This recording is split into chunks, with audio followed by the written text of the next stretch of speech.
My brother is in the ICU at a hospital in Hamilton. My parents have lost the Mississauga house, not to the bank, but to the consequences of every decision they made to shield the wrong person. My ex-wife moved to Vancouver Island 6 months ago, to start again with someone I've never met. And I am sitting in a rented apartment in Calgary, 34 floors above a city that has nothing to do with my history, watching the Rockies turn pink at the edges as the sun goes down. This is what I've been left with. This is also, somehow, what I chose. Let me start at the beginning. Because the short version of this story makes me the villain. The one who walked away always looks cold. So I'll give you the full thing. I'm 36. Project management for a civil engineering firm. Federal infrastructure contracts, bridge rehabilitation, water treatment upgrades. The kind of work that is unglamorous and technical and pays very well. My ex-wife and I bought a 4-bedroom detached in Kanata 6 years ago. On a quiet crescent 5 minutes from the tech park, where she worked in UX design. It was a good house on a good street. We put down 30%, using her savings and some of the funds I'd accumulated from a family trust my grandfather had set up when I was born. We kept a joint account for shared expenses. We had separate retirement savings. We had, I thought, an honest and functional marriage, with all the structural integrity of something built to last. My brother is 28. 7 years 28. 7 years younger than me. Growing up, my parents called him sensitive, which was the word they used when they meant something more complicated, which was that he felt things very loudly in the moment, and then moved on quickly, leaving other people to manage whatever he'd left behind. He's charming in the immediate, genuinely. People warm to him within 10 minutes. He has a quality of it when he's focused on you. You feel like the only person in the room. He dropped out of Carleton after 2 years. He got his personal training certification and worked at a gym in Barhaven for a while. He took a real estate licensing course, passed the exam on his second attempt, and spent 18 months, barely making enough to cover his brokerage fees. He tried to build a social media presence around nutrition coaching. He had a YouTube channel for about 4 months. None of these things were failures exactly. They were more like attempts that stopped before they became anything. Suspended in a permanent state of almost. Throughout all of it, my parents covered the gaps: rent, car payments, cell phone bills. The occasional emergency that turned out, on closer examination, not to be an emergency. They had done this so long and so automatically, that I don't think any of them, not my parents, not my brother, understood it as anything other than normal family behavior. It was just the way things worked. My brother ran short and my parents caught him. That was the arrangement. It had been the arrangement since he was about 22. And nobody had ever examined it long enough to ask what it was costing. Last April, he called me asking if he could stay with us for a few months. His rental in Nepean, a place he'd been sharing with 2 other guys, was being sold, and he hadn't managed to save enough for first and last on a new unit. He had some leads, he said. Estates was picking up. He just needed a short bridge. My ex-wife and I talked it over for maybe 15 minutes. She'd always liked him, found him entertaining in a way I recognized even if I didn't entirely share it. We had a finished basement, with a decent guest room and a full bathroom. We said yes. He moved in on a Saturday in late April with 2 hockey bags, and a portable Bluetooth speaker, and a very good attitude about helping with the dishes. The first few weeks were fine. He was around in the mornings when she worked from home, which she did 3 days a week. She mentioned they'd have coffee sometimes, that he'd make her laugh with whatever had happened to him the previous night. I registered this. I didn't examine it. I was 3 weeks into a complicated contract for a bridge deck rehabilitation project outside Pembroke. Long days, occasional overnight site visits. I trusted both of them with a confidence I had not thought to question. I came home early on a Thursday in late July, which was not something I normally did. I can't explain the specific shape of the feeling that made me do it. It was more like a residue of things as I hadn't let myself name. The way she'd sounded slightly flat when she realized it was me calling that afternoon, rather than whoever she'd been expecting. The way my brother had quietly stopped mentioning her in our text threads, where before her name came up naturally, whenever they'd done something together that day. Individually, nothing. Together, a pattern I hadn't chosen to read. I drove back from the Pembroke site, and let myself in at 4:15 in the afternoon. I will not describe what I found in detail. I will tell you that it was not ambiguous. There was no version of what I walked into that required further information or a second look. I stood in the doorway for a moment, and then I turned around and walked back downstairs. And sat at the kitchen table and waited for it to come down. My ex-wife came first. She started talking almost immediately, apologizing, explaining, reaching across the table toward my hands. I didn't pull away. I just looked at her and let her talk until she ran out of things to say. My brother came down about 10 minutes later in a different shirt, and wouldn't look at me. I said 3 things. I asked them both to leave me the house for the night. I said I was calling a lawyer in the morning. I said I needed my brother out by the end of the weekend. Then I went upstairs, closed the bedroom door, and spent the night not sleeping. Staring at a ceiling I was already beginning to understand was no longer mine in any way that mattered. I drove to Mississauga that Saturday morning. My parents live in the same house where my brother and I grew up. A semi-detached, on a street that hasn't changed much in 30 years. My mother was in the kitchen when I arrived. My father was watching a game in the living room. I sat them both down and told them everything. In order, without softening any of it. My father's first question was whether I was certain. Not how I was doing, not whether I needed anything. Whether I was certain. My mother's first audible thought was about my brother's real estate license. She said it out loud, looking at my father, rather than at me. She said, if this gets out, it could affect his standing with the brokerage. I want to pause on that, because it is the moment I keep returning to. My wife and my brother had been sleeping together in my house. In the basement I'd offered him out of good faith, and the first coherent thought in that room was about how it might complicate his ability to close transactions. Not about my marriage. Not about what I'd found. Not about what my face looked like sitting across from them in the house. Where I'd grown up. His license. I told them I was filing for divorce. My mother asked whether I'd considered marriage counseling. I told them about the marriage contract.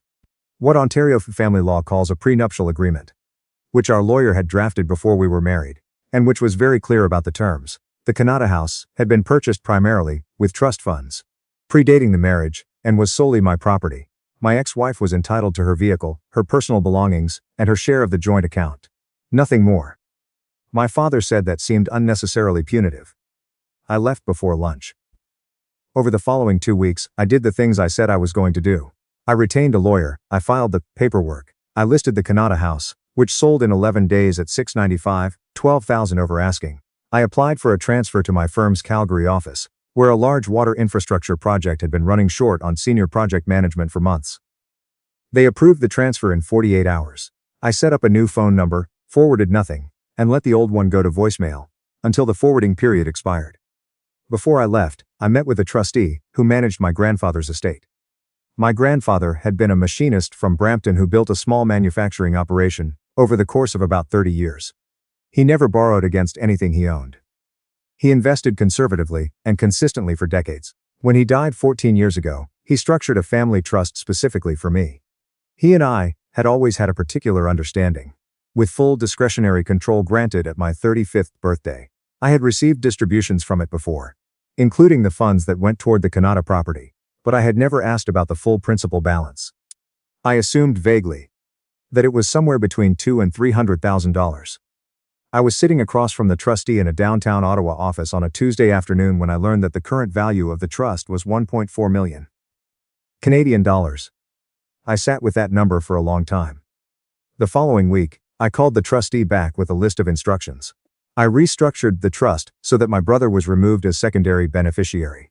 My parents were removed as emergency contacts and contingent beneficiaries. The new designations were a youth trades apprenticeship organization in Ontario, a food security nonprofit in Calgary, and a scholarship fund at my engineering alma mater. The trustee is legally required to notify removed parties. The notifications went out by registered mail. I don't know how my family received that information, or what they did with it. I was on a plane to Calgary by the time the letters arrived. I settled into the city quickly. I found the apartment I'm in now, sublet for the first month, then signed a proper lease. I got into the rhythm of the project at work, which was genuinely interesting. A major upgrade to the potable water distribution system for a growing suburban corridor south of the city. I found a Sunday morning pickup hockey game at a rink in the northeast. I figured out which grocery store was worth the extra 10 minutes. I adopted a dog from the Calgary Humane Society. A 3-year-old mixed breed with an undignified name, and extremely strong opinions about where he sits, which is always on my feet. I heard news from the East through a mutual friend. Someone who had known my brother and me since we were teenagers. And who was careful when he told me things, not to advocate for any position. He just relayed facts. My brother had moved back into the Mississauga house. He'd lost 2 real estate clients during the period when people in the church community my parents had attended for 20 years began asking pointed questions. He'd started drinking more heavily. My father had taken out a second mortgage on the house, around $40,000, to cover my brother's accumulated debts. A car loan, some credit lines, and what the mutual friend described as a sports betting habit that had apparently been going on for over a year without anyone knowing. My mother kept telling him. He just needed time to get his footing back. The accident happened on a Friday night in November. My brother left a bar on Dundas Street at almost midnight, drove westbound on the highway for 3 kilometers, and hit a concrete median barrier. He wasn't wearing his seatbelt. Blood alcohol was recorded at 2.5 times the legal limit. He had a shattered collarbone, 3 fractured vertebrae, a punctured lung, and a traumatic brain injury, severe enough to put him into a medically induced coma. The mutual friend reached me the following afternoon. He had my new number from a colleague of mine. He'd met at a conference the previous summer. He was careful about how he said everything. He knew where I stood. I sat with it for a long time after we hung up. That evening I called my parents' landline, which I still knew by heart. My mother answered on the second ring. She started crying before I finished saying hello, which told me she had been waiting, maybe not for my call specifically, but for any voice that could tell her what to do next. I listened to everything she said about the accident, the prognosis, the doctor's cautious language, the things they didn't know yet. Then I asked one question: was he stable? She said yes. I said I was glad he was alive. I said I hoped he made a full recovery. I said I was not going to change my number again. But I was also not going to continue this call. She said the word family before I could hang up. I told her, as gently as I could, that she and my father had already expressed their understanding of what family meant. They'd expressed it the morning I sat across from them in Mississauga, and the most urgent thought in the room was about brokerage standings. I said I was living with the consequences of their definition. And they could live with it too. Then I said goodbye and ended the call. My father drove to Calgary 3 weeks later. 17 hours from Mississauga by car, because he thought I'd leave if I saw his name on the building intercom. He was standing on the sidewalk outside my lobby at 7:45 in the morning, when I came down for work. He was wearing an old parka and holding a Tim Hortons cup that had clearly gone cold. He looked smaller than he had been. Older in the particular way that worry ages people differently than years do. I stopped 6 feet from him and waited. He talked for a long time. My brother had regained consciousness. The neurological prognosis was cautiously optimistic, though there would be lasting effects to his left side, and possibly to some short-term memory functions. The house was being sold.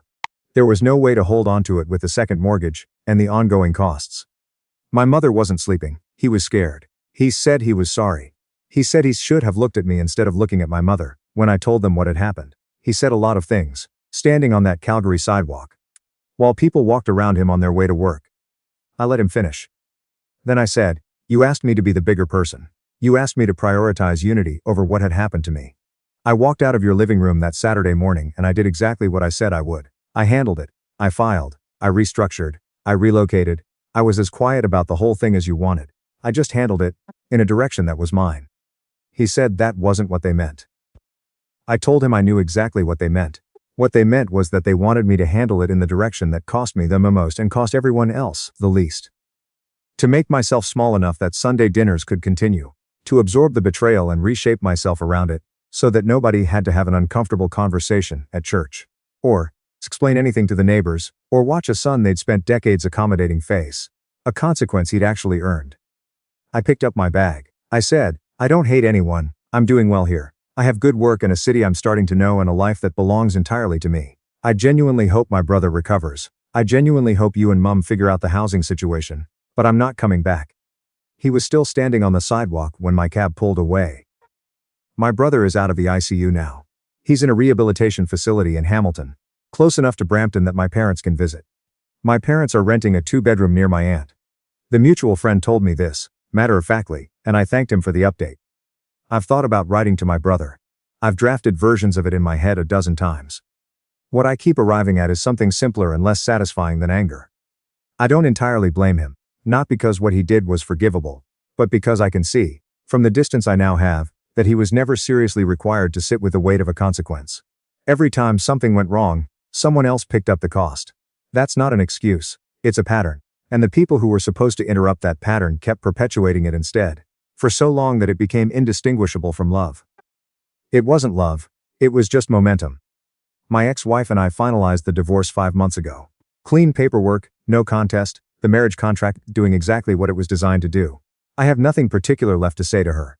I wished her no specific harm. I just don't think about her very often anymore, which is its own kind of answer. What I think about, sometimes in the late evenings when the city is quieter, is the specific morning I drove to Mississauga. I think about what would have had to be different for any of this to have gone another way. And the answer is always the same. My mother would have had to look at me when I finished talking. Not at my father. Not toward the middle distance where complicated thoughts go to wait. At me. She would have had to ask how I was. Before she asked about anyone else. That version of the morning doesn't exist. It cannot be revised. What exists is this. A desk with a project I'm good at, a dog on my feet, a window with a view of mountains that have no memory of anything I've carried. Sunday mornings at a rink, where nobody knows my brother's name or my parents' address. Or what happened in the basement of a house in Kanata, on a Thursday afternoon in July. A Thursday dinner, with a colleague who is dry and precise, and has become, quietly, a real friend. A life that was assembled entirely from choices I made. Without anyone's approval. I turned 37 in October. I had dinner with my Thursday colleague and his wife, who made a slow-cooked chicken that took the better part of the afternoon, and was completely worth it. I drove home along the Bow River afterward, with the window cracked and thought, this is actually a life. Whole and mine. My parents chose when it mattered. Which son needed the protection more? They chose my brother because they had always chosen my brother. Because the habit of it had grown so deep over so many years. That it no longer felt like a choice, it felt like gravity. They asked me to be strong, because I had always been strong, which meant they had confused being capable of absorbing something with being obligated to absorb it. Those are not the same thing. I was quiet. I was strong. I absorbed every part of what happened, and I processed it in private. And I built something else entirely out of the other side of it. Just not in the direction they expected. That's the part they didn't account for. When they told me to handle things quietly, they assumed quiet meant still. It didn't. It meant I stopped explaining myself to people who had already made their decision, and I started moving. The trust is restructured. The house is sold. The divorce is final. My address exists only where I want it to exist.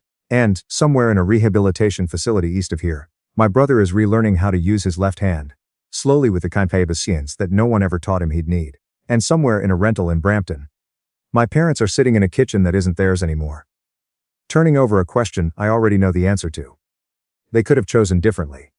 I know the exact moment it would have had to happen. It would have had to be that Saturday morning, in the living room of the house where I grew up, when my mother's first thought would have had to be about me. That moment is gone. What's left is the Rockies going dark at the edges of a clear November sky. And a dog who demands nothing except proximity, and a life that it's acts only, that I continue to show up for it. I'm not waiting for anything from them anymore. I'm just here, and after everything, that is more than enough.